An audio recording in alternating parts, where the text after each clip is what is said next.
scan this barcode, it'll actually show up on your phone. So you can actually have some of the notes. Probably could be easy to screenshot if there's anything important. But if it's too far to see or some of those things, it's a little bit, trying to make it a little tiny bit interactive. So there's some things that you can go in and put answers and vote on and some of that fun stuff. We can see how many people are in there. So there's only one person in there right now.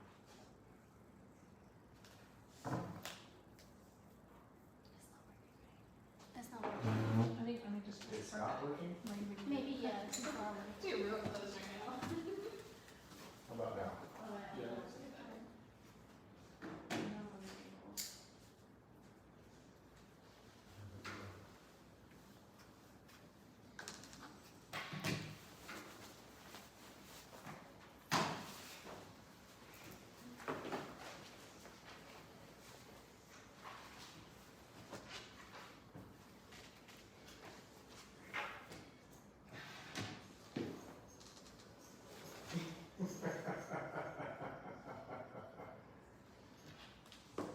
So two people are in there. So the plan is we go through, talk a little bit about mindset. This is not working. Look at this. We'll talk a little bit about mindset, kind of get a feel for where you are. We'll talk about some real life projects. I have some numbers so you can actually go and see real life, the real Holyfield. I always talk about budgeting. I know it's everybody's least favorite thing to hear about, but it is a very important part of working on something like this.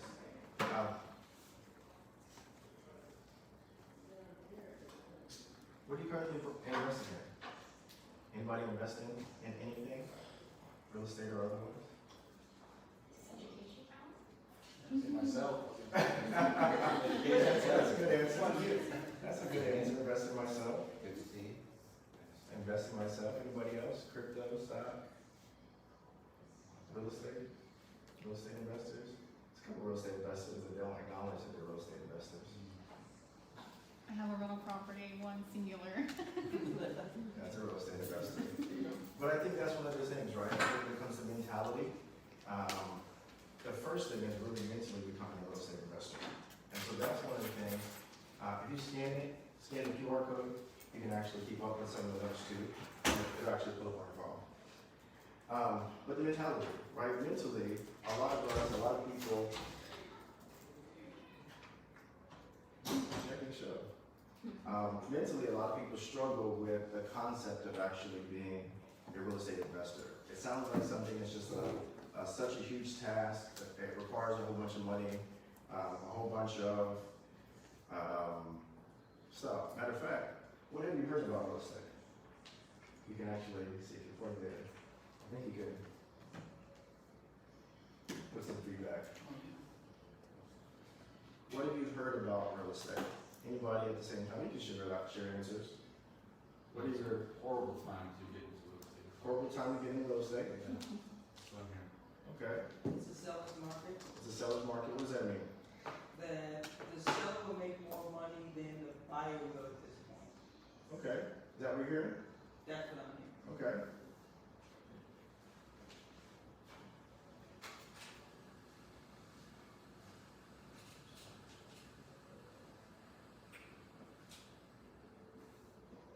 What else?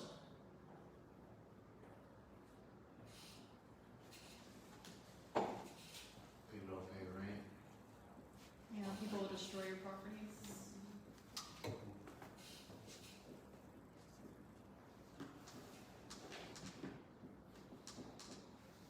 Okay.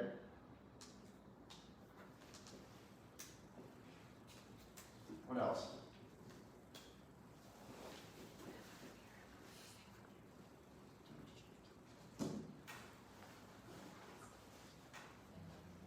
Anything else? I like the one you put about market crash, like everyone's waiting for the market to go down. Yeah. And they've been waiting since how long? Interest rates should go higher. Yeah.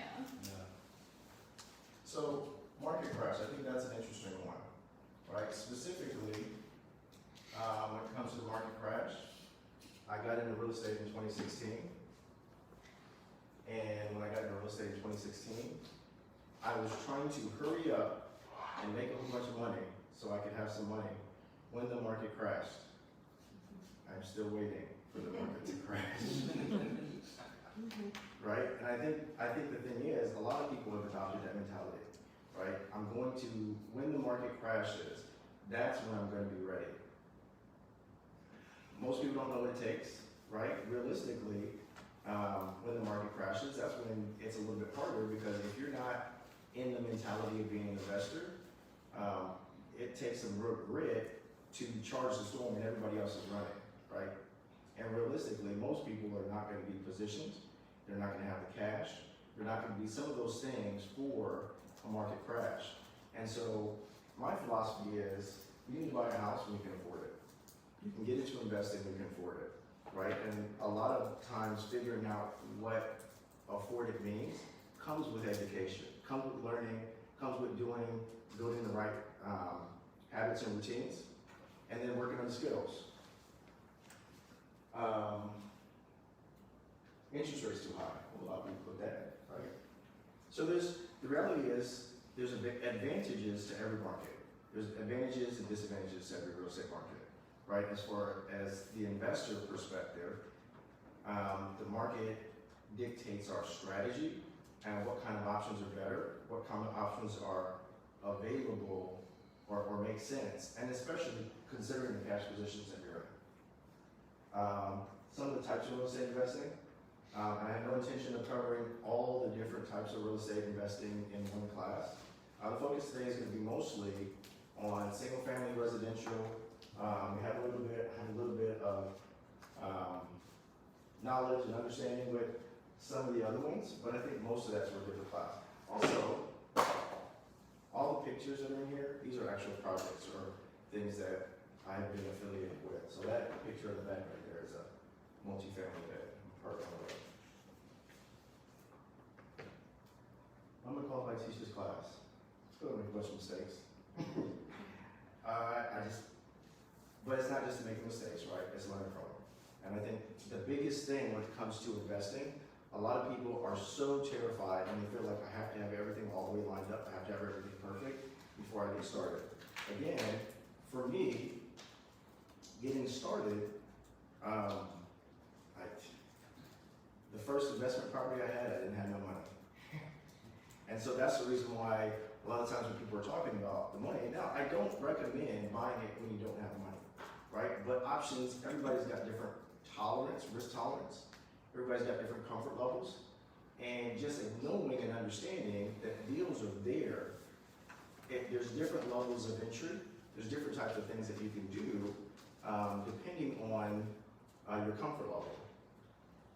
My first investment property that I purchased, I actually used the equity from my first home for the down payment for the investment property. So I used the home equity line of credit.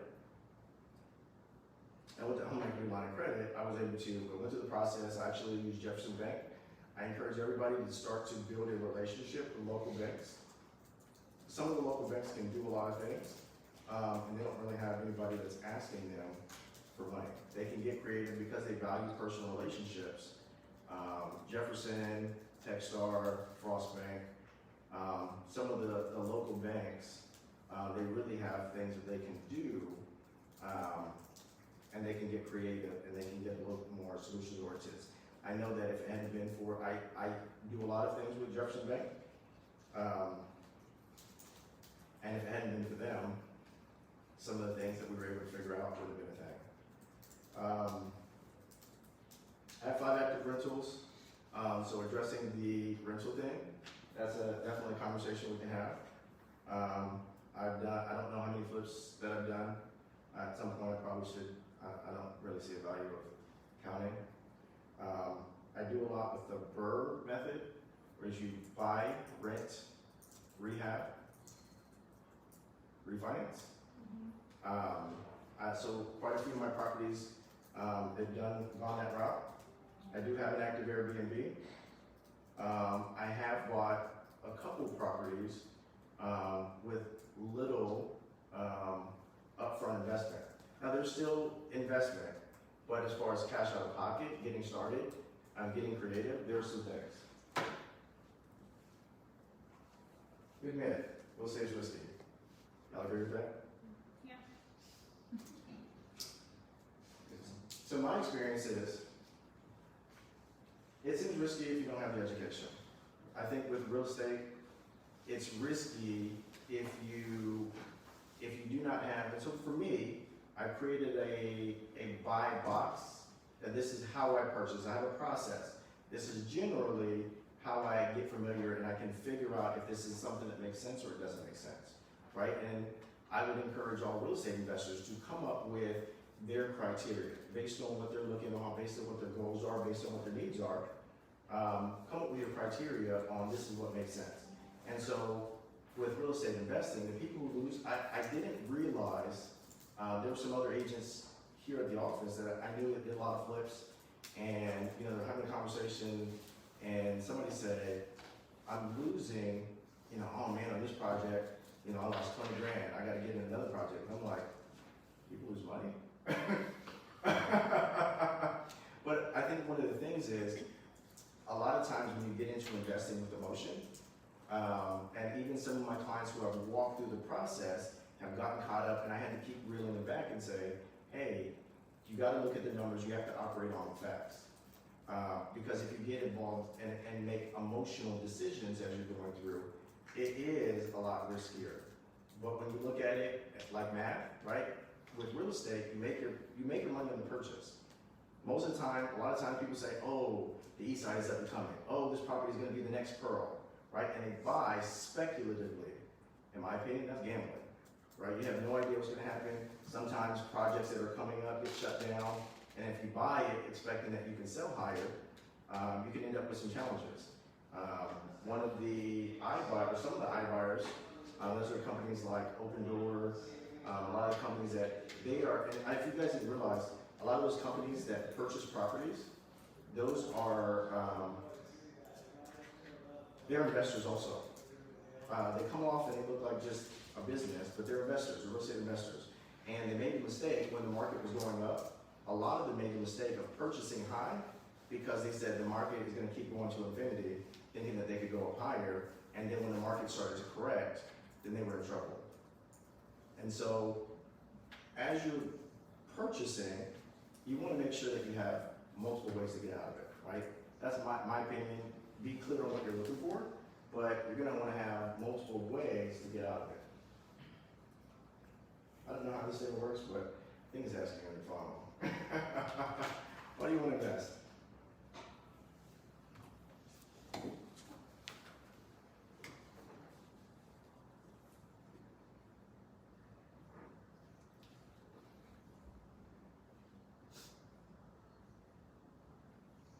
To build passive income and retire early. It's a good one. Family financial freedom. To build wealth, passive income.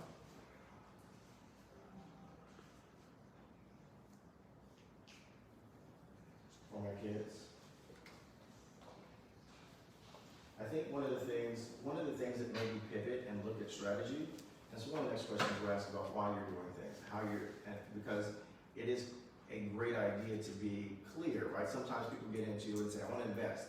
I want to flip houses because I seen Chip and Joanna Gaines do it, and that looks cool, right? Yeah, but I promise it's not as cool as it looks on TV. And so being clear as far as what you're looking for, why you're looking to do it. A lot of people said passive income, and I think that's the right mentality. Statistically, oh no, I'm not going to give you the answer to that one yet. There's a question coming up about that. Passive income, passive income, passive income. Okay. So we'll talk about that. So they can build enough equity by the time my kids are older and it could pay for their school. I like that one. I made a particular connection to that. For me, some of my strategy changed from flipping a bunch of houses to holding on, specifically because I had the epiphany with one of the properties. I said, you know, if I hold on to this property until my niece turns 18, when she's 18, I can sell this property and pay for her college. and the last 18 years, somebody else has been paying for it. And over the course of that, I'm increasing monthly income. And so for me, it really clicked holding on to properties. Playing the longer game, and not just looking for the quick buck. Some things to consider. When you're looking at investing,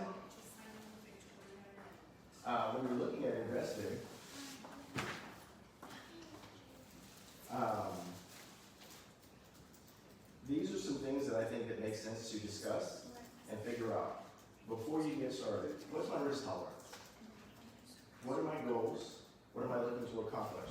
Specifically, am I looking to build cash flow?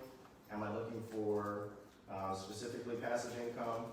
Am I looking for quick cash? Am I looking at building wealth, generational wealth, some of those things? Because your strategy with real estate investing will change depending on what it is that you're looking to accomplish. So I'm curious, what does a class look like? Answering the phone. Oh yeah, that'll work like that.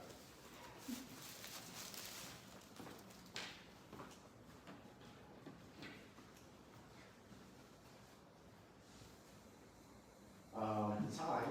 Some of your options there are options that become more available depending on, so a lot of times people are looking and say, do I have to have, $10 billion to get started? No, there are some things you can do to get into investing with very little money, right? But the trade-off is, in general, the less money that you want to start with, the more time and energy that it's going to require in order to make it make sense, in order to get the return on the energy.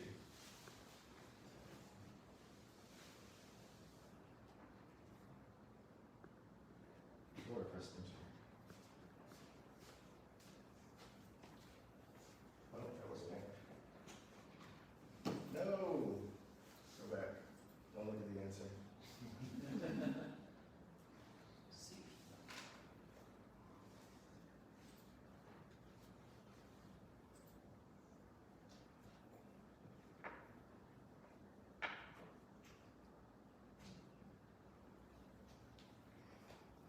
What percentage of millionaires use real estate to build wealth?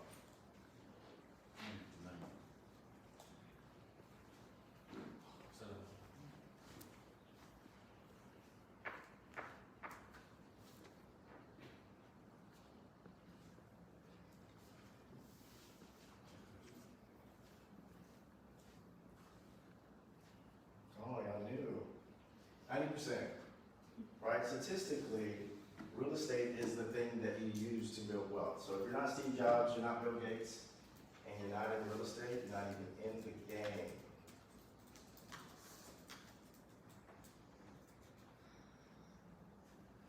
Question 2.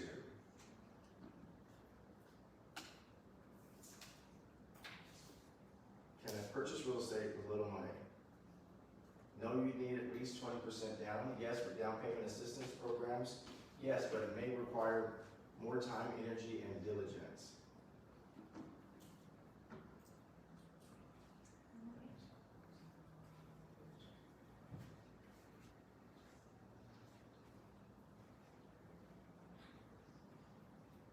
So down payment assistance only works for homes that you are moving into. It can be part of your strategy the first time around. It's significantly harder if you're looking at building multiple. We can talk a little bit more about that.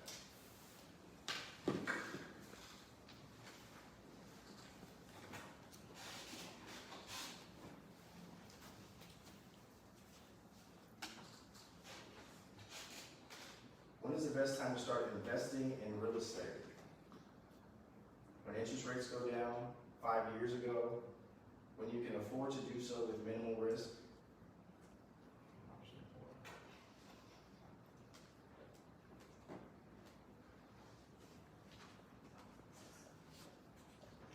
4. 5 years ago also would be an answer.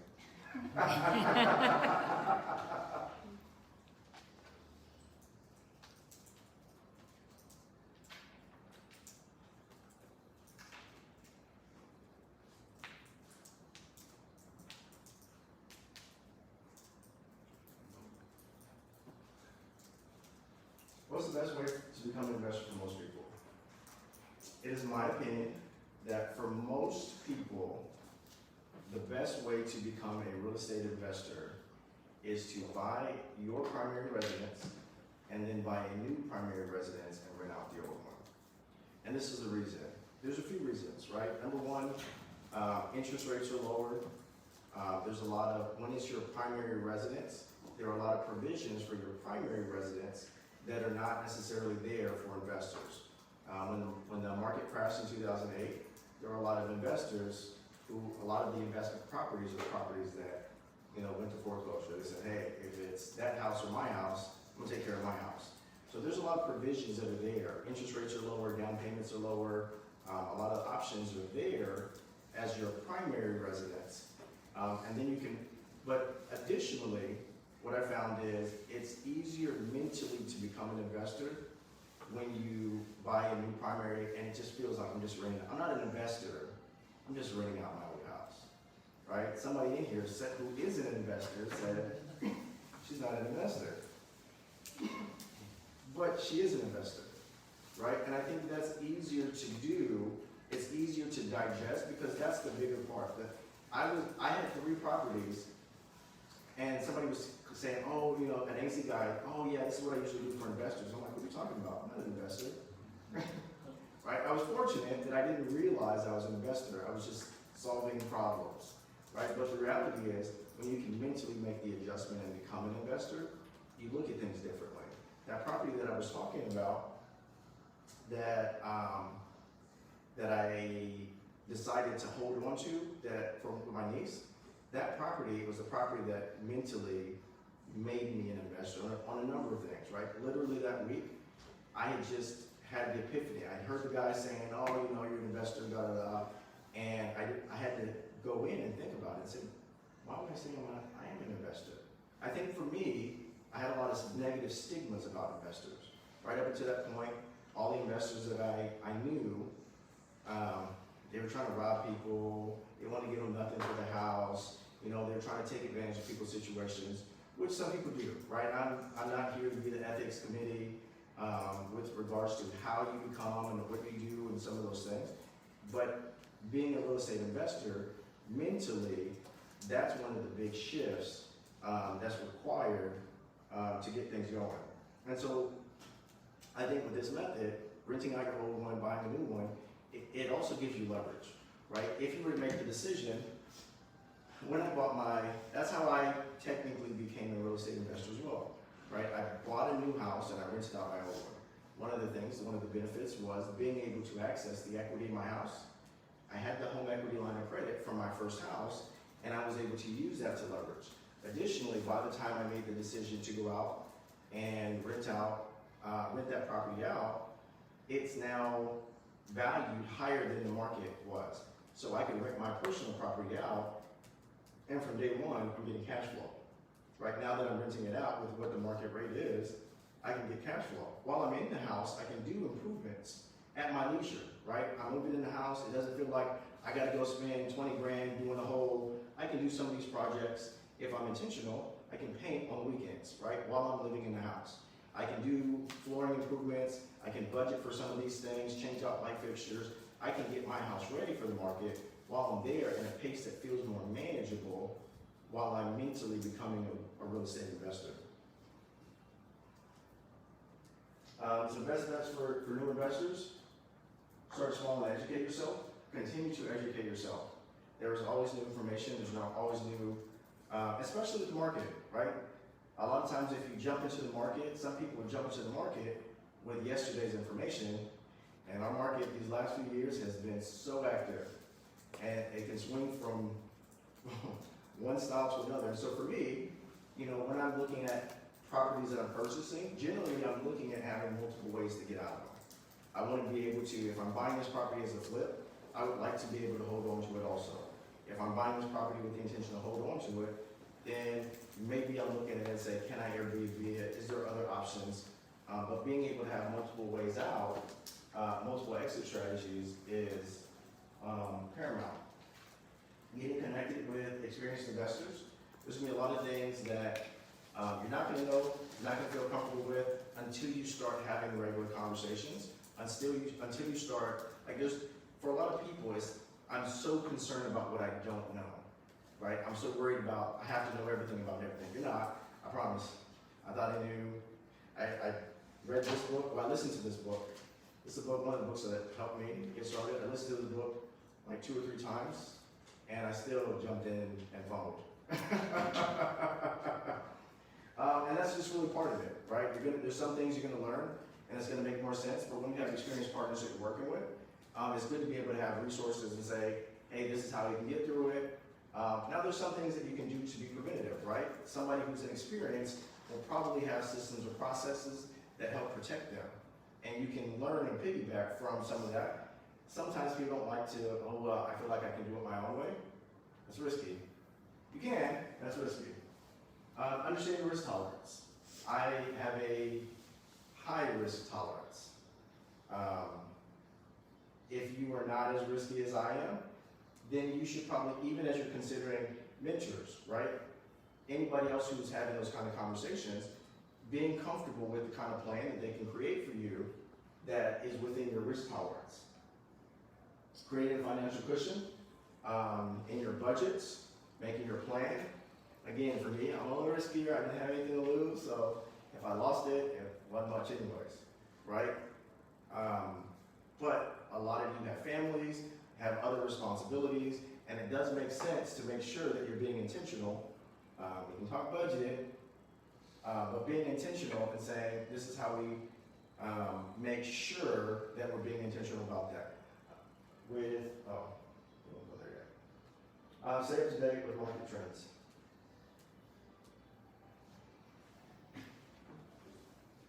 Question 4. 4 players are ready.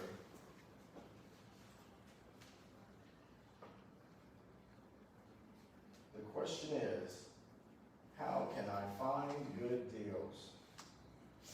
Where can I find deals? Sorry. Where can I find deals?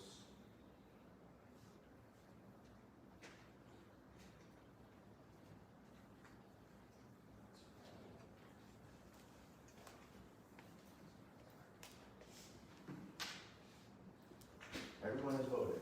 What do you think it is? All those answers. Deals are everywhere. One of the things that a lot of people, and even me, when I first started, I was nervous about real estate investing. I felt like this eagerness and anxiousness. I had to hurry up because they're going to run out of deals. Right? Deals are going to be, they're going to be gone because how can deals stay? Right? The reality is, when it comes to things like divorce, debt, distress, those kind of situations are always going to be there. Somebody passes away, there's always somebody's kids that don't care about the property, right? There's always divorce. Unfortunately, it's just a part of how we operate. A lot of times those situations end up very stressful. A lot of times those situations end where people say, hey, I just want to get out of it, I don't care.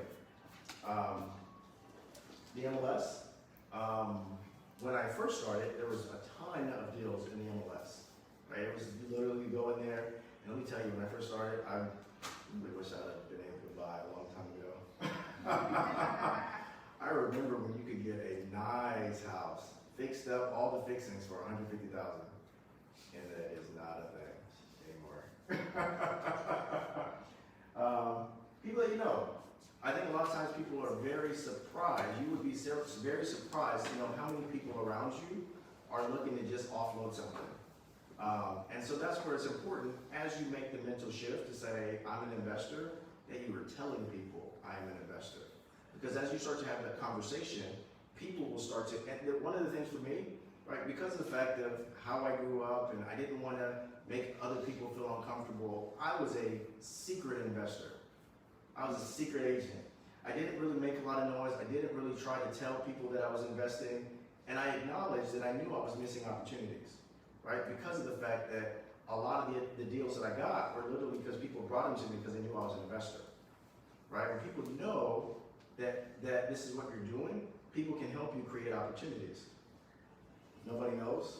I mean, it just makes, there's no good reason not to have exposure once you're making a decision to do this. Because there's so many different creative ways to purchase something, that it just makes sense to make sure that everybody knows.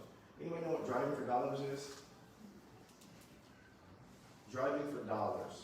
So what it is where people are literally getting a car, they just drive around through neighborhoods. And I'll look at houses that look like they're distressed and say, hey, what's going on with that house? That house, the mailbox is open, and I literally have a client who found the property because she was driving, she was on traffic, she just got off the highway, she's driving through a neighborhood, and she's driving through the neighborhood, it's raining, and she sees the mailbox is all dilapidated with mail, and she says, who lets their mail get wet? So she went and knocked on the door, and people were living in the house with the power off. And so she was able to find an opportunity because she was driving, that's what driving for dollars is. You're going through it, you're looking at houses that look distressed, and then once you find that information, you are going to go and try and do some research, get connected with a team, put a system in process to go and track down and figure out who is the owner of this and how can I, make it a win-win situation.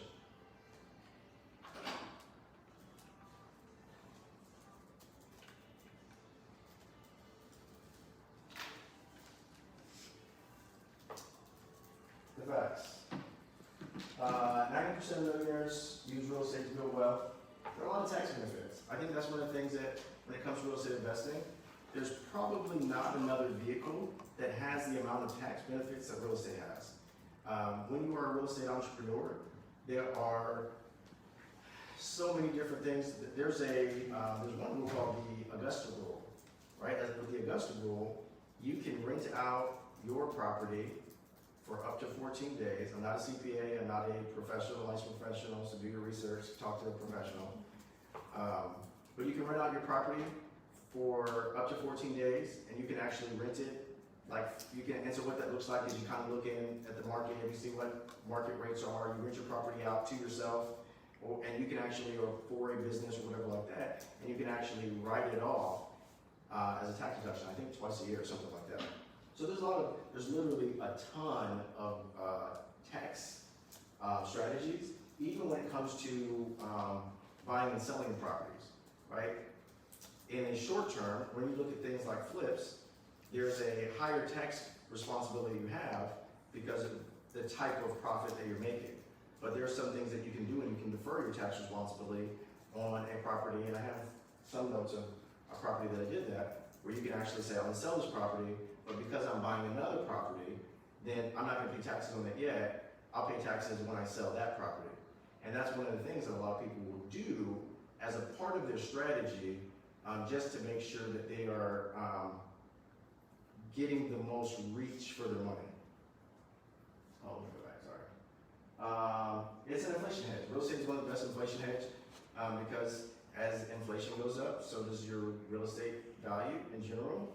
I think if you look at any time period, 10-year time period, you can see that historically real estate has always gone up. And so does anybody know what I mean when I say inflation hedge? So one of the things that people are often concerned about is my dollar is, 20 years ago you could buy a loaf of bread for a nickel, right? You can't do that anymore, right? Because the value of your dollar has changed. But the dollars that you put into your real estate, it will actually maintain or grow so that when you want to pull your dollar back out, it means more. You can leverage. And so a lot of times what people will do as far as leverage, sometimes people will say, I'm going to sell this property to buy another property, right? If anybody who sold a house in the last few years realizes they probably did a pretty good chunk of change and probably made more than they could have saved in that time period, right? And that's where you get the leverage, right? If I can purchase this property and then I can turn around and sell it in 2 years, 5 years, 10 years, I can make way more than I probably have the ability to save. It's a tangible asset, right? It's not like stocks where you don't have the control. I'm kind of a control person, so I like to be able to make decisions about the things that affect me. It appreciates over time, rental income, passive income.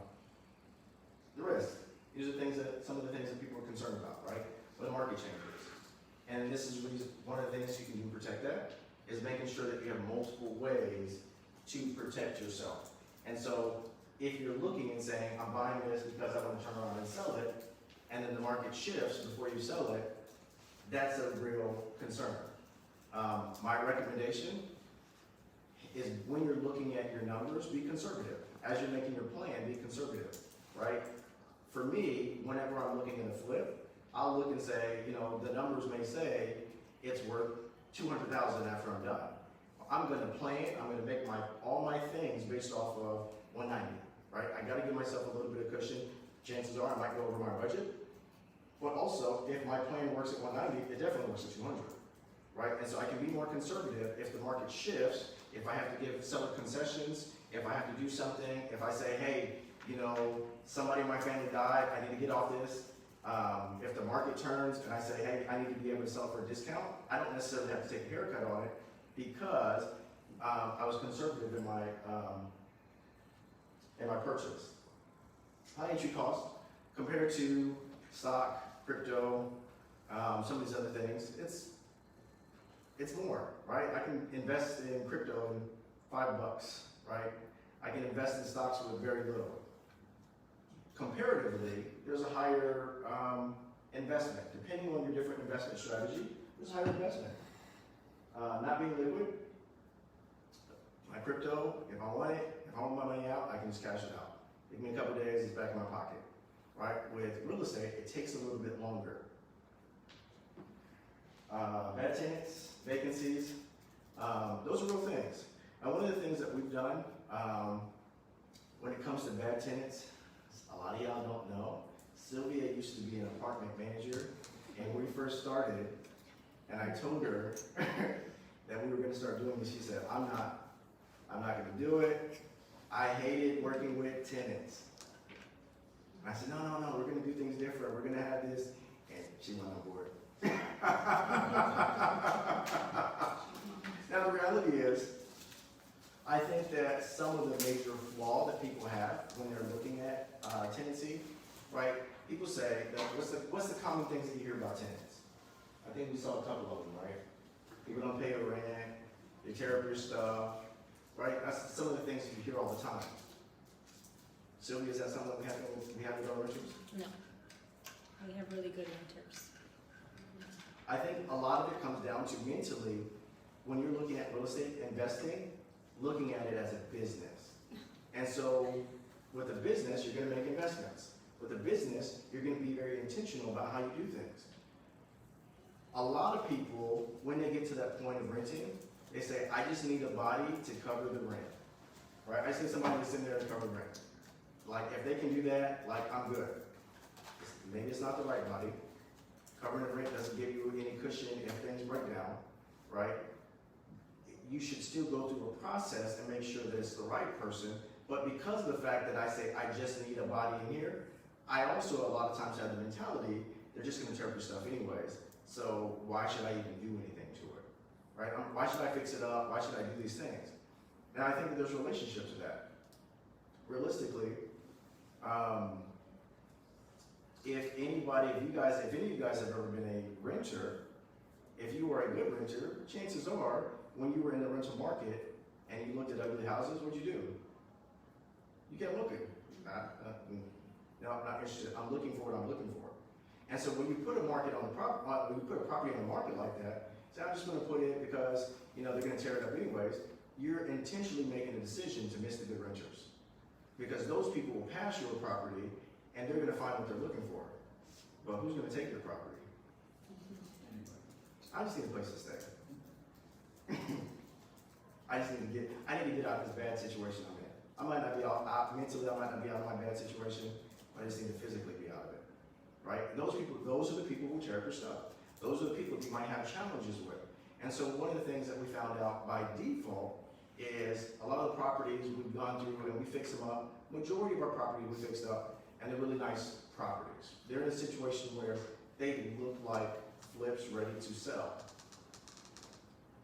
The benefits of that, number one, you can really charge a higher than market price, right? If you've ever been in that rental perspective, when you're looking at a rental market, you say, man, they want this much for these houses and they're not even updated, right? I would pay a little bit more if it was updated. So you can really charge a little bit more than the market price. Most of the time, we charge right about the market price, but because we're charging at the market price, and that makes us in a better position, we'll generally get more applications. And so that concern about not having vacancies is not really a thing that we have, because we're gonna get a lot more applications because people will instantly see the value because our property is better than the other properties. Not only that, our tenants don't ever wanna leave. Right, and I think the side, I think when you're looking, right, once you get into the door and you say, I'm in here, I'm settled, even if you're thinking about leaving, you're looking at other properties and saying, I literally would be making an intentional decision to downgrade if I were to go somewhere else, right? And so we have quite a few long-term tenants. They're happy, they don't bug us. That's one of the things that a lot of people are concerned about. Oh, they're gonna be calling you at 2 o'clock in the morning talking about the plumbing. Now, when we're going through, we do preventative, right? If we're changing hands, if we know that the rental is changing, we'll try to go in and look and say, any of these things, because it's a business, I'm making investments, I'm looking at it and say, hey, is there anything that needs to be done? Let's be proactive about it so that we can make sure that we don't have issues. And we don't really get very many phone calls. Right? And so there's, and not only that, there are some things that you can do, right? Some of the things like home warranties, that can give you some leverage, right? When you're talking about costs. Because the other thing is, like, if there is something, I got to pay for it, right? That's one of the things I'm concerned about. And so the decision that I made for my rental properties is this is a business.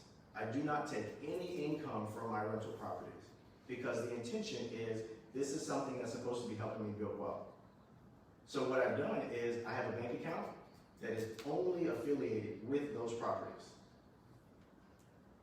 The income that comes in goes there. The bills that need to be paid come out of there. If there's any profit, that stays in there. So there's money that's there if things come up. There's money, the property is paying for its own thing. I'm not mentally getting to the habit of spending that money. That money is there to pay for itself. And so there are some things that you can do. All the objections, all the major concerns that people have, there are things that you can do to be proactive about that to make sure that it's a good experience. I literally, I have a tenant who originally, she wanted to sign a 20-year lease. I said, no, you need to buy a house. A 20-year lease. I love this house. I love this house. I love this house. If you let me sign a 20-year lease on this, first of all, I don't even know if I'm gonna like you that much.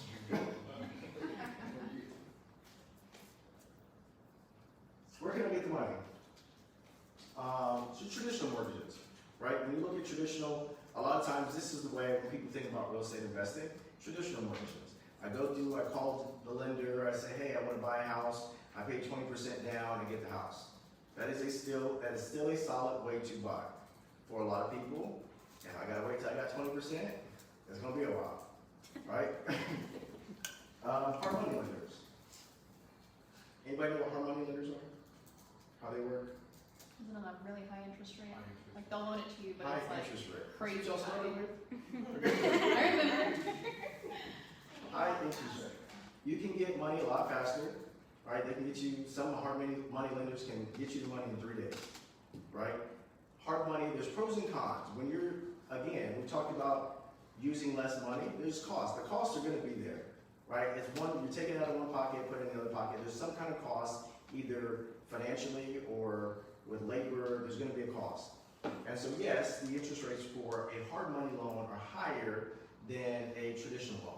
With a hard money loan, I can get money for a rehab project, right? If the property is not already ready to go, I can get this property, this ugly duckling, and turn it into a beautiful swan, right? And it's easier to get to, and what they look at is they look at the ratios. They're gonna say, statistically, we wanna see that it's 70% of what the after repair value is, minus the construction cost. And so for the hard money lender, it's a safe loan because the numbers are low enough to where even if you default, they say, we'll take it from you. We don't care. Like, we're comfortable giving you the money because if you don't do what you're supposed to do, we'll take it from you, we'll do the flip ourselves, we'll sell it to somebody else. We know there's investors, so we're not worried about it. So we have no problem giving you this money. Provided, one of the big things that is still a thing, right? They want to know that, yes, we can take it from you. We don't want to. We want you to be able to do it. We want to be able to make a profit. So generally, they want to see that you have decent credit scores, right? That's kind of the only thing. They don't check your personal. They don't look at your funds. They don't look at your income. They don't look, well, sometimes they look at your funds because they want to know that you got money to get into the project. But the rest of the way that works. So hard money loans, you'll get that. They'll give you the money for it. They'll also build into the loan your rehab costs. So we said 70% minus the construction cost because they put that into the loan also. And so you're gonna have, if you said it's $10,000 for paint, $20,000 for floors, $6,000 for fixtures, they're gonna put that $36,000, I hope you did the math right, into your loan. And then so it's already built in there. Now you have to get it done, but then once you get it done, you can say, hey, I painted, and they'll reimburse you for the cost of that. Right? And so that if you can get creative and solutions oriented, you can get that done. What I did, I am not recommending this, it's not my advice, it's just what I did.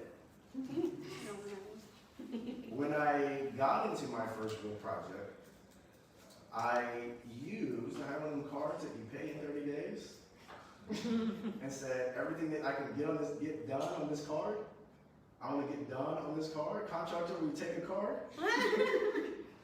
And so I did as much as I could, said I can pay it, I get my draw, and then once I get my draw, I pay it off, right? And so there are solutions. Now, again, being financially responsible is very, very important.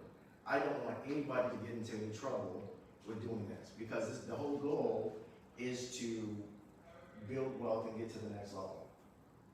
Private money lenders, generally private money lenders are more available when they see a track record of success.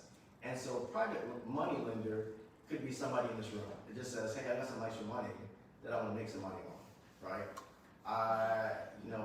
It's sitting in a checking account right now, getting point whatever percent. If I can put it in your pocket and get 8%, I want to do that. And so there are some people who are intentional and they build networks of people who can do that. Some people may say, hey, you know what, I know somebody who's got a lot of money, we've got a pretty good relationship, but I think they trust me because we've done business together. Let me go talk to them and say, hey, this is my proposition. This is what I can do. This is our partnership. And for them, as long as they see that it makes sense, they know real estate is super secure. If they have any kind of understanding, it may be something, as long as they got a personal relationship with you, that they would be willing to. Real estate partnership. That's fun. That's fun. And this is the thing, when you come to partnership, it is very, very, very, very, very important to make sure that you are in partnership with people that you know that you can be in partnership with. It is a great idea. Sometimes you can do business with a handshake. I've done business with a handshake. But sometimes you don't really do your due diligence because you say, oh, I'm not worried about it because, hopefully everything will work out. That multifamily that I showed you, there's some risk when you get into, my understanding, this is one of the failures that I had. I put money into this thing, I'm like, ooh, I just want to be a part owner of a multifamily. So I put money into this multifamily. I knew who I'm doing business with, and I know when it's done, we're gonna be fine, but I didn't look at the details. Like the way I look at things when it's mine and it's me only, I didn't look at that in this project. And I just kind of assumed, right, there's properties on the west side. And there's a certain way that you manage properties on the west side. It's different than properties on the north side. And so I just understood, for me, I have a natural instinct, I know that. I didn't know that the group didn't know that. So there were certain things where somebody stole our AC units. So they stole our AC units and some washers and dryers on this multifamily. So we had to do a capital call. It's called a capital call. It's when they say, hey investors, we need you to give us some money so that we can get some things done with our investment. We're like, oh, I thought my investment was at the beginning. I thought I just sat back in the back and collected a check and sold this thing in a few years. I didn't realize that was part of it, right? Again, I know that when it's all said and done, we're going to be fine. But there were some things like that. To me, it's probably in the west side. Why you don't have the ACs bolted down? What? right? And so to me, I realized, like, don't take for granted, like, especially when you have systems and processes, like, yes, you get in a partnership, but it still makes sense to go through and just make sure that there's clarity with all those things. Home equity, I talked a little bit about that. There's a couple ways you can do home equity. You can do a line of credit, or you can do a home equity loan. And so with a line of credit, you go through, basically close on it, that's sitting there. That line of credit is there if you need it. And for me, when I bought my first investment property, I used a line of credit, and then I paid it off. And so the good thing about the interest only, your payments on them are very small. You can use it, once you use it, you can use it again, right? It's still there. So for me, even getting started with my real estate business, I encourage everybody who knows that they're gonna be there, they're thinking about things, especially who knows uncertainty in the market. It makes sense to utilize your equity in your property by having a line of credit. But by having that line of credit, as I got into my business, it made me a little bit more comfortable. Like I said, I'm risky, but it made me a little bit more comfortable. Hey, if I do this thing and it doesn't work, I know with this line of credit, I can literally just transfer money to my account and I can keep going, right? That's one of the things about that. And so anybody not utilizing it, missing some opportunities to make sure that you can get stuff done. With a home equity loan, the difference, a home equity line of credit, the line is there. A home equity loan, your interest rate's a little bit lower, but they just give you the money, right? So if you're not disciplined, like me, it may not be a good idea to put that money in your hands until you're ready to do something with it. But there's some pros and cons, but using equity from your home is a good way for you to access money. Exit strategy, it's very important that you start with the end in mind. When you're locked into a project, make it a habit to make sure that I have multiple ways out.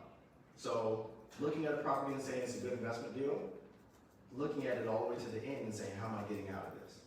What is the way that my intention for this, and making sure that I have a solid plan, not just, oh, this is gonna be the next pearl. So some of these different things, there's a few more things that we can dive into a little bit deeper. If the class consensus can tell me what we should talk about next, so you guys would prefer, in the phone. So let me know. So these are some of the different things with regards to real estate. I wanted to kind of let you guys drive this so that it's actually doing what you guys want it to do, talking about what you guys want to talk about. I can talk about real estate for a really long time, but I think I got a time limit.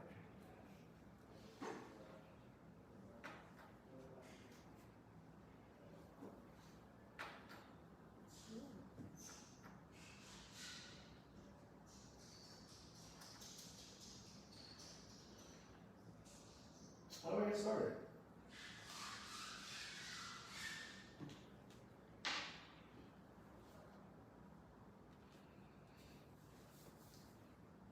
I have a question. Okay. Have you messed with RLAs, residential living assistance?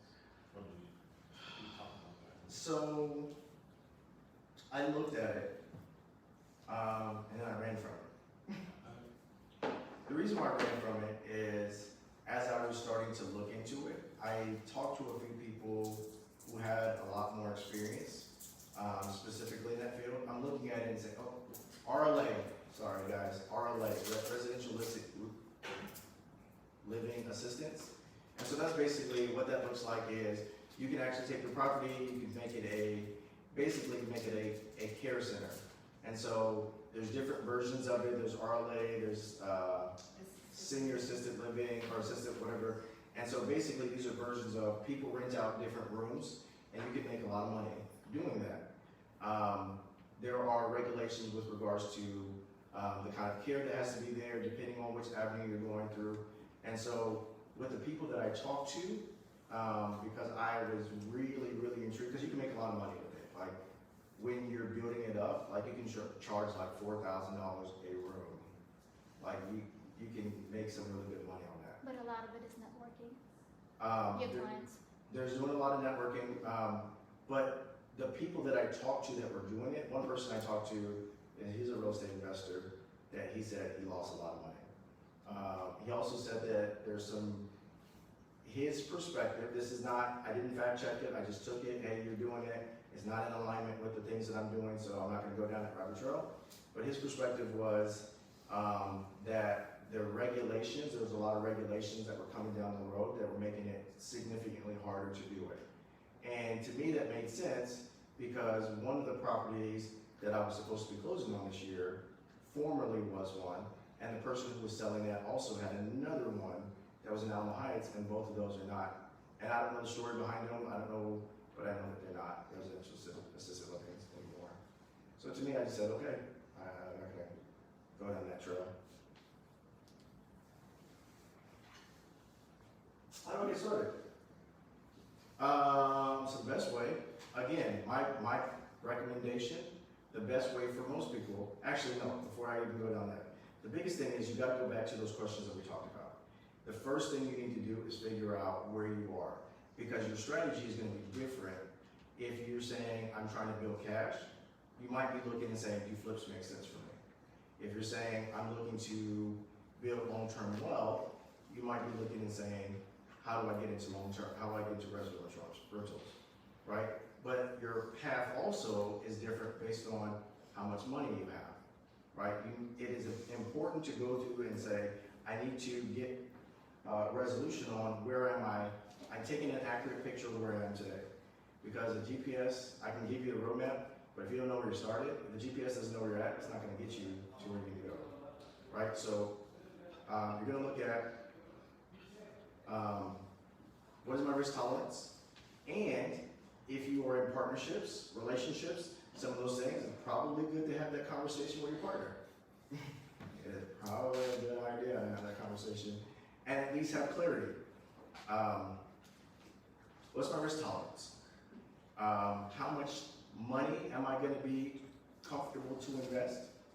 And the facts are the facts, right? Something if you say I got $12.52, it just is what it is. Okay, I need to make a plan based off of that.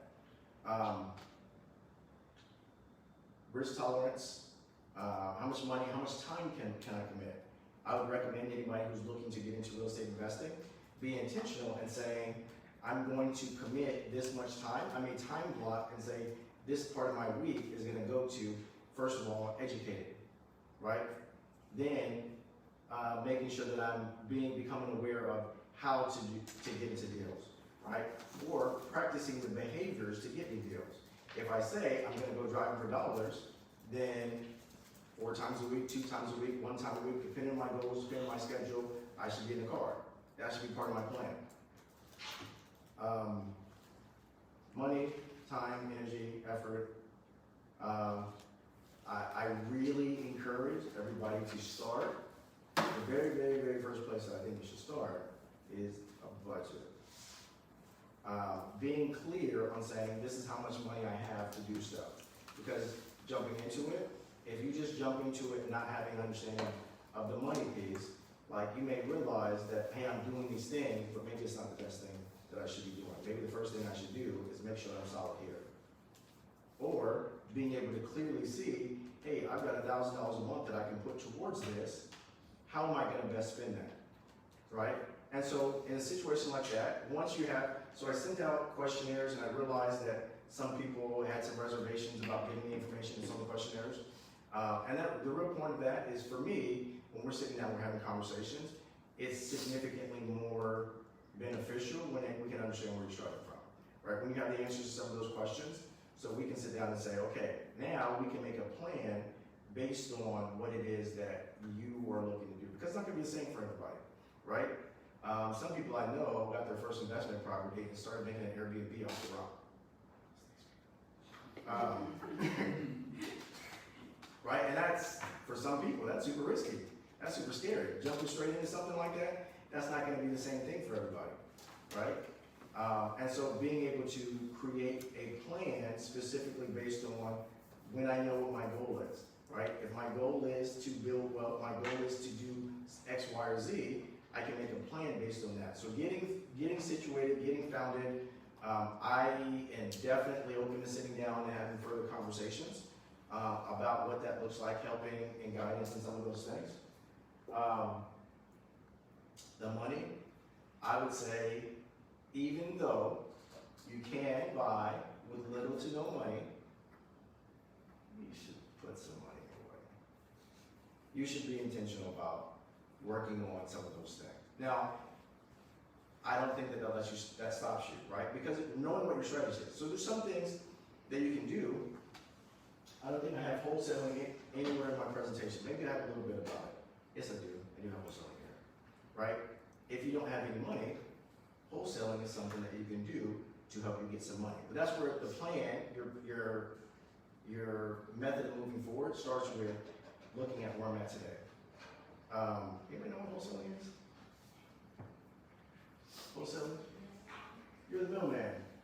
You're the middleman. So I go up and say, Raphael, you want to sell your house for $50,000? And he says, oh, I was really thinking 55. I said, cool, that sounds like a bet. Then I go and say, hey, Noe, I got this property for $75,000. You want to buy it? And Noe looks at it and says, that looks good to me. And what did I just make? $20,000. And that's for real. That's a real thing. Right? Now, there's some risk involved with that. There's some ethical dealing, some conversations about making sure that that's done properly. Let's see, I got some notes I put together on, I think I did put wholesaling in there. So what that looks like, so you have to understand the contract. You have to make sure that there's ways for you to get out, because you're saying, what the contract says is, I'm going to pay Ralph $55,000 for his property. I signed a contract saying that. If I don't have $55,000, you'd have to wait to get out of the contract. Right? And so there's some conversations with regards to that. You're gonna build your marketing, right? I'm gonna build my network. I wanna make sure that I have end buyers. I wanna make sure I have a bunch of noise, right? Just in case Noe says, I ain't got no money for that right now, or that doesn't fit my box. Then I need to be able to find somebody else who can say, I can buy it. Now, I think wholesaling is short-sighted. I think anybody who wholesales for an extended period of time is either they are really screwing people or they're leaving money on the table. Why is that? Not really, not equity, keeping themselves. Well, if I can get your property for $55,000 and I'm selling to him and it makes sense for him at $75,000, if I did the work, I would make whatever he's making and what I'm making. Right? And so a lot of times people say, I'm just looking at the quick buck. I'm looking at the quick buck. Well, what is my goal? If my goal is building wealth, then at some point I should say, hey, instead of me trying to sell this thing out, let me learn how to do the deal myself. Let me go through that process. There's definitely some legal things. If you want to start wholesaling, I've never done wholesaling because I'm a realtor. And there's like an ethical, questionable, I don't want to be in a situation where that's a conversation, right? Because realistically, if I go to Ralph and I buy his property for $55,000 and Jackie tells Ralph, 6 months later, hey, you sold that, you could have sold that for $75,000, then he might feel the way and say, me with my license, I took advantage of him.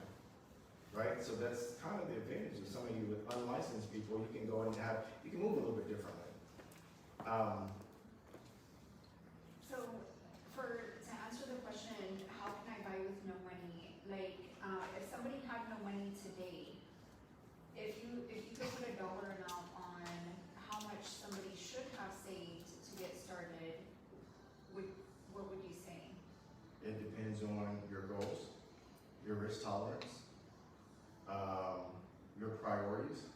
Because again, wholesaling doesn't cost you anything. It costs you very little, right? But there's also bird dogging, right? And what bird dogging is, that's a form of investing, where it says I do all the work, I go in, I drive for dollars, I call people, I tell people I'm buying real estate deals, but I don't actually buy them. I go and say, hey, Noe, I found this deal. I don't have it under contract, but I'm bringing it to you. Will you pay me a kickback because I found you the deal? So that's where but of course that requires a little bit more time, energy, diligence, right? So the plan, and that's why it's hard just to say a blanket plan for everybody, because it really depends on your specific situation, what makes sense for you. For me, I didn't have. I don't recommend what I did to a lot of people.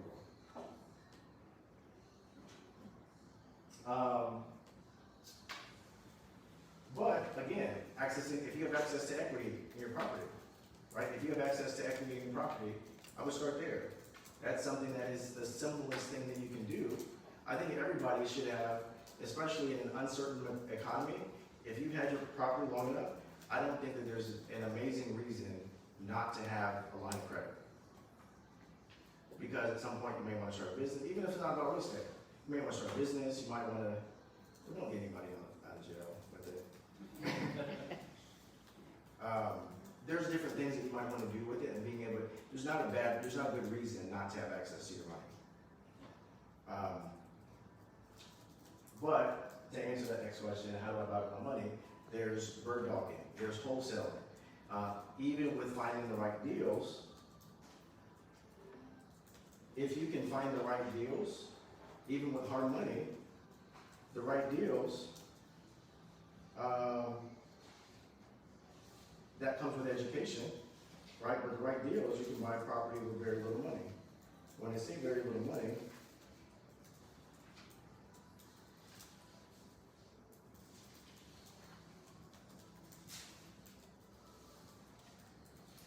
of course it's going to be the last one. This is a purchase contract. This is when I went to the closing table. When I bought this property. Because I understood how things work.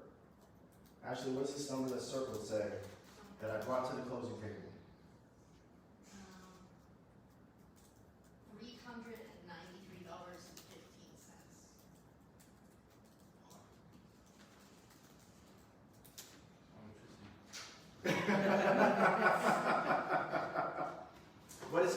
But it's from understanding, right? You're learning, you're understanding how things work. You got to do the work. You got to find. You got to build your network. You got to let people know that you're investing. You got to have understanding, learning, being diligent about that. And so, realistically, I shouldn't tell you all that because y'all shouldn't be looking for no $500 property. I don't want to set the expectation that you should find a property for $393.15. Now,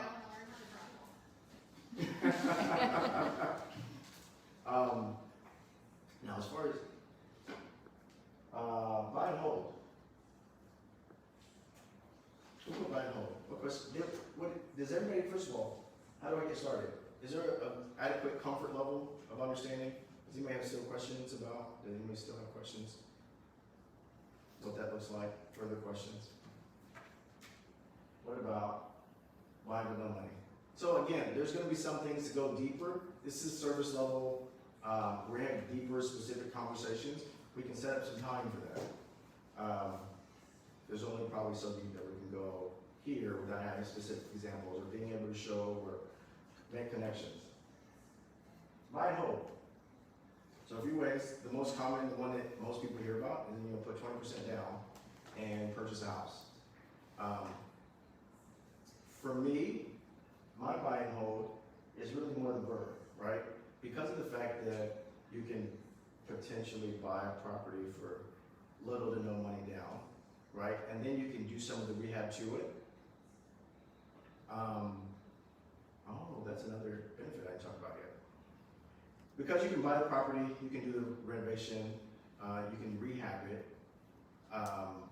Usually on those type of scenarios, you can almost make cash flow immediately, right? If I decide to buy a property right, when I'm buying a property and saying I'm going to hold on to it, I'm buying this property, and when I'm buying it, I'm looking at what it's worth, but I'm also looking at what is it rent for, right? I'm looking at the common rents in the area, and so I'm making sure that I'm purchasing it with my improvements at the right price, so after I do the improvements, I can put a tenant in there, and it's profitable from day one. Now, you're not always going to have that scenario, but when it comes to buy and hold, the general rule of thumb that everybody say this is a great investment deal is 1% of the purchase price. If you can rent it for 1% of the purchase price, it's a great rental. In our market, with our interest rates and market prices, it's harder to find the 1% rule. And so real numbers, right? I buy a house for $200,000, I can rent for $2,000. Buy a house for $100,000, I can rent for $1,000. Because it has to do with how quickly your initial upfront cash, either if you buy the property cash or you're 20% down or whatever your upfront investment, how long it takes you to get that money back is significantly faster if it follows that 1% rule. It's harder to get the 1% rule now, but if you need a target to shoot for, that's a good one. Buy and hold.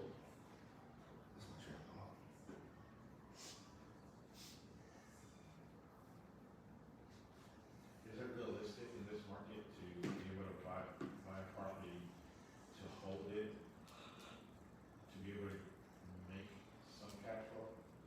Is After the rehab? it realistic? Yes. This But property? it just takes, you just have to be intentional, right? If you buy a house that somebody bought 3 years ago, it's probably not. If you buy a house that somebody bought 10 years ago, you may be able to get it at a price that makes enough sense for you to do that from day one. So it's all about being intentional. You figure out, you're creating your criteria, your buy box, and say, this is what it needs to be. This is the top, this is what the numbers have to look like in order for it to make sense. That's what I was gonna say. So with regards to some of the things that you can do, right? We talked a little bit about how you can get around some of your tax responsibilities. There's a property that I purchased last year, the year before. This property that I purchased, right? We're talking about buy and hold. Normally, because we're looking at this is the perfect scenario. This property was going into foreclosure. Somebody reached out and said, hey, I know you know how to help. And so I gave him, hey, this is how you need to, as another agent. And I said, hey, this is how you need to navigate the situation, but you're gonna have to step in. A lot of times when people are in foreclosure situations, they're not thinking properly. And they're not going to, sometimes they're a victim, and they're just not in the right frame of thought. And so you have to go in and help them, and you're probably gonna have to do some of the things. Well, he didn't want to do something because he felt like they shouldn't have done it if it was important to them. But this was his family. And so like 2 weeks before it was supposed to go to foreclosure, he's like, hey, I told him that you buy houses. And I'm like, what? I wasn't looking at benefits of me actually controlling it. I was able to collect data. Where are people renting it for? Right? Once I found out I had a lot of bachelorette parties. Like, oh, I didn't think that was going to be a thing. Right? And so once I realized that, I doubled down and said, let me make it even more Instagrammable. Right? If people are coming to it for this, you guys are coming and this is already set up for that. Well, let me just go back and make more of an investment to really make it more aesthetically pleasing. Some of the things people come rent it for, birthday parties. Last year, for the whole week of Christmas and the whole week of Thanksgiving, somebody rented it just so they could have dinner at somebody else's house, right? And there's some things that I'm still actively learning now, right? We just had the epiphany last week because we understand that there's a lot of short-term rentals. There's a lot of challenges in the real estate market. We're going to be more intentional about offering it and saying, hey, this is something that we have in case, like, because this is historically across the board, this is Airbnb's slow time. And I don't just necessarily subscribe to slow. Like, we just got to change the activity and energy. We're not going to be a victim. We're going to lean into it and figure out what kind. But the way that Airbnbs work in generally, most of them is more on you're looking at your profit for the year, not necessarily a month. Is that accurate? Right? There's a part of the year where you're kind of expecting that it's going to be slower. But what I found so it actually tells you this is like your percentages are increasing in your area. And I'm pretty sure nobody's just looking for Airbnbs in Universal City. So I know that my property, because we were intentional, we focused on the customer experience and really tried to how can we make it simple and easy? We actually created more demand specifically for that area. Some people are actually going to my property and they're going to the river in the Gromfels. They're going out or to concerts in the Gromfels, and like if it's a larger group, they'll come there, right? And so we're looking at some of those things and continuing to audit and understand that. There are a lot of other things. Airbnbs are not the only short-term rental. There's other types of rentals. Military rentals is one. I haven't gotten into it. I do have a little bit of understanding.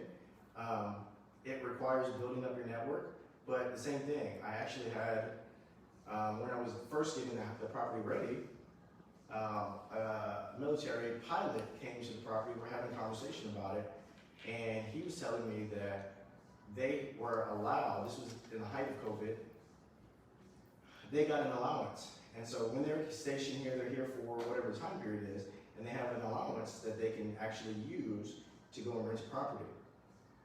Their allowance during that time was $300 a day. And you can actually get, now $300 a day, that's cool, per room. You can rent out each room to different people, but it also requires getting into that network. People have to know this is what you're doing. And so that there's a business aspect of it to where you're being intentional, you're creating marketing. Same thing with nurses. There's been a market for nurses that are coming here, that are working. There's a lot of other different things that you can use when you're looking at the short-term rentals, or they also say midterm. Midterm is more of people saying, like a nurse is gonna be here for 3 months, 6 months, something like that. You're charging a higher than market rent, the property's still furnished, all that fun stuff. Long-term rentals, we talked a little bit about that, buy and hold. I think that the big scheme of things with long-term rentals is you're really looking at the big picture. When I look at that property that I was talking about for my niece, right? When I look at the big picture and I say, this is a property that I intend to hold on to for 18 years, then when you look at it and say, I have to do, the AC breaks and I have to put a new AC system in there. Even if a guest or a tenant ruins it and I have to redo it. In the big scheme of things, those things are minor. What I have to put the investments in those are minor compared to what I'll be able to do. Sometimes when you're looking at that, maybe you don't have children, but maybe the mentality, or maybe you don't care about your children. Maybe the mentality is, I want to be able to have a cushion. I want to have a nest egg. I want to be able to, in 10 years, I want to be able to start a business. I know that where I'm going to be here, and I have this thing that is creating equity for me. Once I sell it 10 years from now, I'll be able to use this and sow into it whatever it is that I'm looking to do. I'm surprised people don't like talking about flips so much. Did I discourage you from flips? Flips are definitely a lot more than people think that they are. Right? They look cool, they look easy. One of the hardest things about flips is you have to have good contractors because they can kill your deal. A lot of times when it comes to working with contractors, the mentality is, I'm looking at it and I'm looking at how much it cost me, and I'm gonna go with the person that's cheap.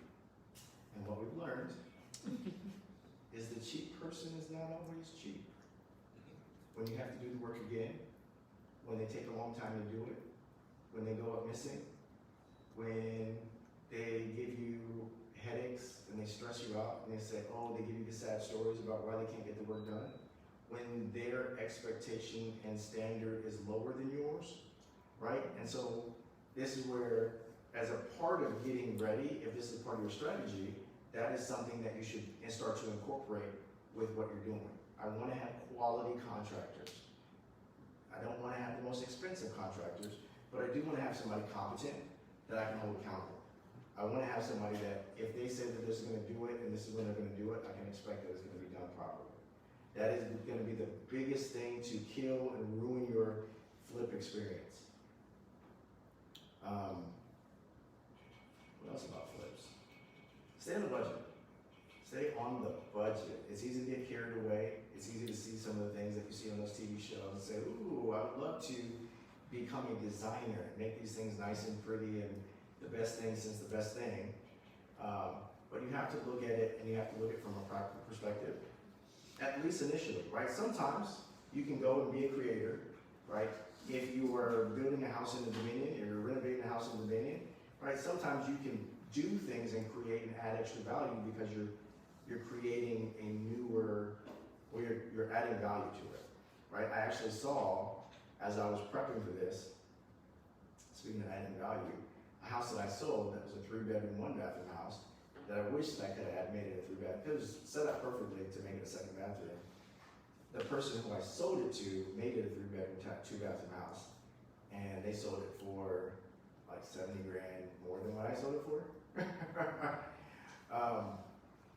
But being able to figure out where the value add, because some things you can do and they do add value. Like it's not something that looks like the numbers are across the board, but that comes with expertise, that comes with understanding. I would be cautious and do your homework when you start to do stuff like that. We've had scenarios where, fortunately, because they didn't stick to the budget, but they made some clients that I work with, that just, this is the thing, we're all adults. I can make advice, I can give you recommendations, you gotta do your part. I had some clients that made recommendations, said, hey, you're spending too much, I don't think you should do that. I don't think you should do that. Well, they made some bad decisions with some contractors. Somehow they ended up, the contractor owed them money. I'm like, how does the contractor owe you money? How did that even, that's weird. But fortunately they did a nice job. So we were able to sell the house because it was an aesthetically pleasing house. We were able to sell it for more than what the market probably should have expected.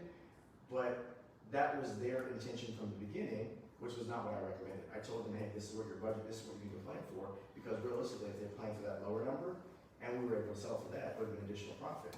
But they built up extra, saying, we know we can sell it for more. Unfortunately, we had a great agent. But sticking to the budget, making sure you have clarity, it will be one of those things, especially when you're new, that you probably will not factor in. One of the things that you can do when you're looking at flips is start to create a checklist, right? There's some things that go together that you'll start to learn. If I have to change out a vanity, then I also have to factor in not just the cost of the vanity, but I also need the cost of the fixture, like the faucet, installing the plumbing back on it, right? Putting those things together, it's not just that. There are other little costs, and so being able to create structure, system, and plans around those things will help you, or just knowing I got to put a cushion for the extra stuff in that budget. Now flips, the thing about flips, unless you get an amazing opportunity, they're not for every market. They're not for every market. I would not advise in this market unless you get an amazing deal and probably build into your plan that I'm going to be giving the buyer concessions. I don't recommend, especially not a first-time person, unless you buy property for $40,000. Yes, let's flip it. Speaking of that, going back to buying with no money. One of the things I didn't mention. If you go and you find a deal and the deal makes enough sense, there will be an investor who would be open to saying, hey, let's partner. Investors are looking to make money, right? If you go and find an amazing deal, there are investors. I have investors. I am an investor sometimes, and there are people who will partner. One of the coolest, easiest deals that I did was a deal where somebody came to me and said, hey, I think this is a deal. And I looked at it and said, yeah, it's a deal. And he said, will you do it with me? And I look at it and there's enough sense, it makes enough sense, the agreement that we come up with makes enough sense for me. And that situation was great for me because it was actually a huge win-win because I let him drive.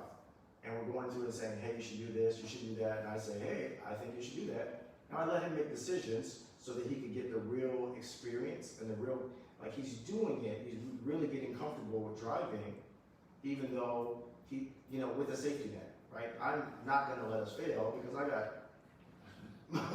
I got an interest, right? But we're going through the process and there's some things I let him, right? I'm like, I think you should do this. And he said, no, I don't think, we can save the money. And then we ended up having to do it, but then we ended up having to do it and fix it. So it ended up costing a little bit more money, right? But he was able to fully get the understanding. And so with that, going through that process, there was actually a situation for him where he was able to win. So we went back to buying no money. Multifamily, I think that's another subject for another day. But one of the ways you can house hack, you hear a little bit about house hacking and some of those things. With multifamily, one of the things that a lot of people sleep on is the fact that you can buy a multifamily as a primary residence. You can buy a multifamily as a primary residence. And And that's gonna be the cheapest way that you can get into something like that, because generally you're looking at 20%. Well, multifamilies in San Antonio, the way the market is, there's pretty much, that's the way you're gonna buy a multifamily. You're gonna put 20% down. Now, the good thing about when you buy a multifamily, a lot of people may not realize, when you buy a multifamily, if it is producing income, right? If I'm buying a fourplex and the other 3 rentals are bringing in income, I'm able to use that income as qualifying income. The lender is able to credit me for the income that's coming in for qualifying. So it makes me, I may be able to qualify for $200,000 for a traditional house, and I may be able to qualify for $450,000 on a multifamily, right? And then you live in it for the time period that's required, and then you move out, and now you have a full multifamily property, right? And you go on to your next one, you do whatever the next project is. Definitely, if you get into, you see some of these investor classes where they'll go and they'll make recommendations for you to join syndicates and some of those things. Do your homework, don't just jump into anything. Subject 2, anybody know what subject 2 is? Sounds weird, doesn't really seem like it's anything. What subject 2 is not beneficial for most homeowners, but I can go and say, hey Christine, looks like you're in a distressed situation. I'll give you $5,000 and let me just take over your payments. Now their payments, we go to the attorney, we transfer over the title, and now that's my house. But the loan is still in Christine's name. So I don't have, this is not a great idea for Christine, because if I stop making the payments, it's gonna affect Christine's credit. But I don't have very much skin in the game, right? I now have a rental property that I don't have to pay very much for, right? Now, in a normal situation, why would Christine be open to that?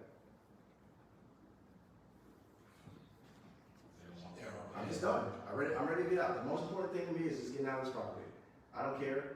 I've actually been in a situation where early in my career, I was so befuddled because I went to somebody and I'm looking, I'm going through the foreclosure list and I'm understanding, I'm learning and saying, let me go track down people, let me show them that they can sell their house, because they don't know that. A lot of people do not know that when their house is in the process of foreclosure, that they can still sell their house. So I'm going through it, I figured out my rhythm, my whatever, and I'm tracking down people, and I found this lady, and I found somebody, she's actually talking to a whole bunch of people. And I found an investor that was willing to buy her property. He wasn't going to give her very much, but she was going to wash her hands and be done with it. But the person that she ended up selling the property to, they were giving her nothing. But they were not giving her any actual money. They were doing the subject to, and what they said was, we'll let you stay here for a month, we'll pay for the storage for 2 months. And for her, that was enough to make sense. It was the win that she needed. For her, she literally told me, this house is in my name and my daughter's name. I don't care about my credit. I don't really want to ruin my daughter's credit. But for her, that's what made more sense. And that's the reason why she was open to it. So sometimes people do it for whatever reason. But that is a thing. And there's a way that sometimes people say, it's not always $5,000, sometimes it's $50,000, right? Whatever the conversation is, but that's a thing. There are some risks. One of the big risks with that, a lot of times there's a clause in the loans that say the note can be called due, which means if I transfer title and the lender realizes that I'm the owner of it now, they can say, we want our money now. We want all of the money that's due, we want it due now, right? And so then either you have to figure out how to refinance it, pay it off, do whatever, sell it, you have to figure out how to liquidate the property. Now, most of the time what we're seeing is the lender wants to make money. And so they're not gonna make a big deal as long as it's getting paid. Working with partners, that's no one on the list nobody cares about, so I'm talking about. We talked about some of these deals. These are just some of the deals that were just really interesting. The House and Archers Coach. I've used a combination of strategies for a lot of the different investment properties. The property and Archers Coach, I actually moved into it as part of my strategy, right? Because we said the property you buy as a primary residence is a little easier to qualify for. And so I bought it, I moved into it. Actually, that was a property that I thought I was already that guy because I had 2 properties and nobody in my family had 2 properties, right? And actually what happened is I was doing an open house in my neighborhood and because they had started building new construction, I didn't know that there was a lot of Section 8 in that community. And I came back home and my house had been burglarized. And I was like, oh, I gotta find somewhere else to stay. And so the house in Archer Coach, using a combination, so it was kind of like a mix between a flip, but I was really kind of sort of house hacking. I bought it as a primary residence. I did improvements while I was living there. I did end up selling it. And so when you live in the property for over a year, you don't have to pay the capital gains or the same short-term rate that you pay for a flip. But then I was able to move out of it, and I made a little money. Right? I bought it. I think I bought the property for $95,000, and you buy a house for $95,000. It's crazy. And then I think I sold it. When I sold it, I think I sold it for like $136,000 or something like that. Now the person who sold it after me, they did the renovation that I couldn't afford to do. They did that other bathroom renovation, and they sold it for $200,000.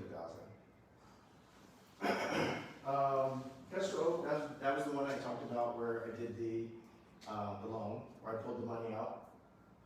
Brisbane was a property that I did a subject to on.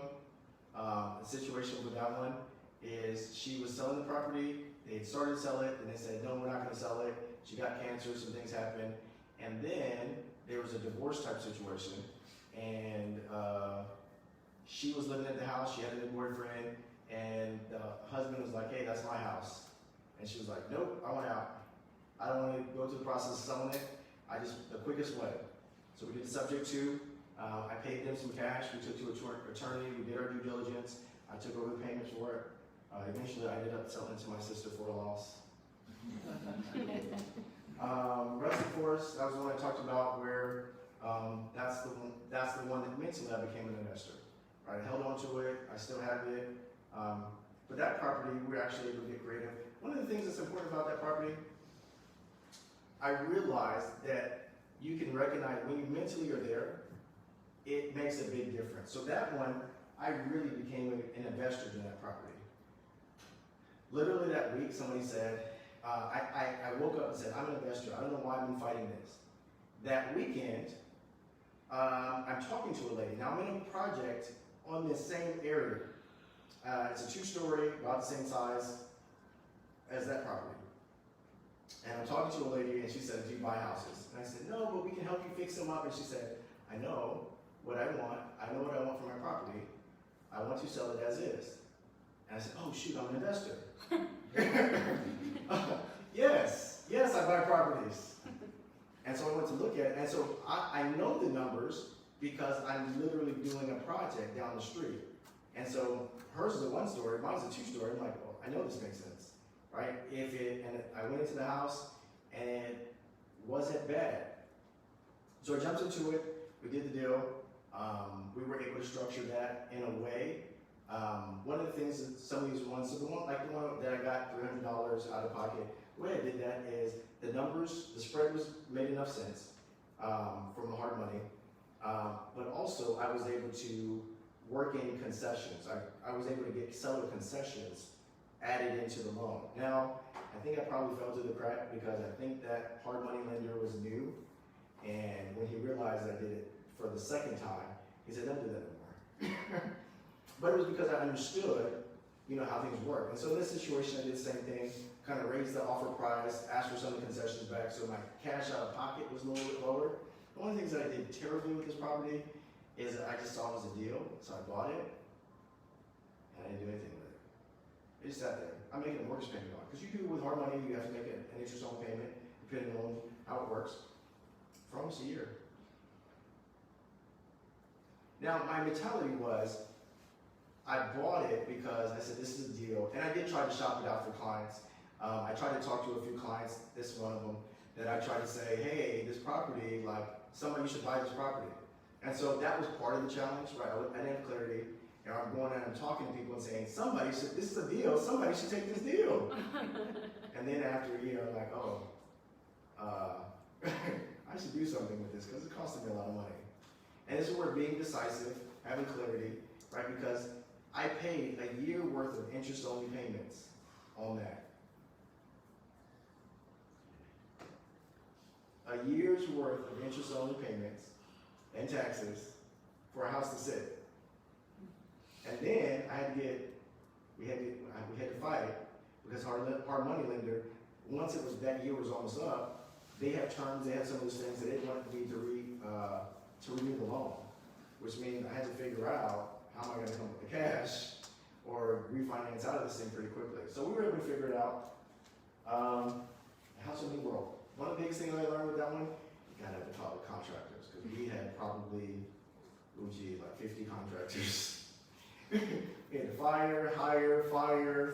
I also learned that where, I'm looking at the cost of things and said, I don't want to pay anybody to scrape popcorn off the ceiling. I'm going to do that myself. Hire a professional. It makes sense to hire a professional and put it in your budget. Because what I realized is that took me away from my primary stuff, right? I'm going in there, I'm scraping off, but like my business is suffering, right? The other things that I have to do, the other things I'm accountable for are suffering because I'm trying to be in here and save this money, where the reality is a professional is going to get it done faster. They're going to get it done correctly, right? It makes a lot more sense, and in the